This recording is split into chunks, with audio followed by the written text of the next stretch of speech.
Are you struggling with adding line weight to your drawings?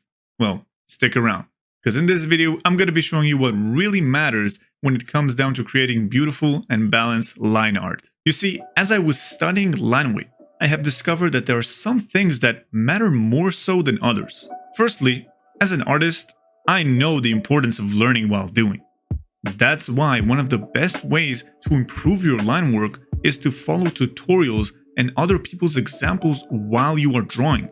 This helps you learn new techniques and apply them immediately, which solidifies the knowledge in your brain, as well as allowing you to make the correct design decisions while you are drawing. Since when it comes to line weight, proportions and design play a bigger role than you might think. Consider the angles of small features as well as the connection spots for larger features like the jaw and the chin, to ensure that everything looks proportionate and balanced.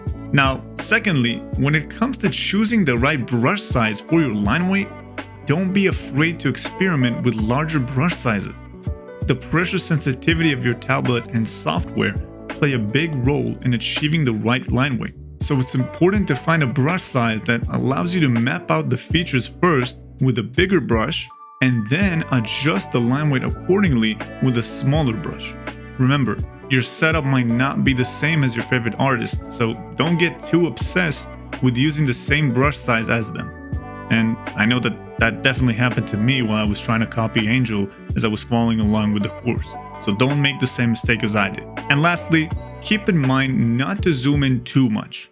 It's very easy to get caught up in getting that perfect one line, but it's important to consider how that one line fits into the overall drawing. As Angel says, it doesn't matter how good it looks zoomed in, if it doesn't look good zoomed out, then it's a bad line. Focus on how each line fits with the darkness and tapering of all the other lines to create a balanced and cohesive drawing. Trust me, it's gonna make your drawing look a lot prettier having good balanced line weight all around, rather than a couple good lines here and there. So that was it for this video. Now that you know the important factors to consider when creating beautiful line art, I hope you try them out in your next drawing. That was it for me. See you next week. Peace!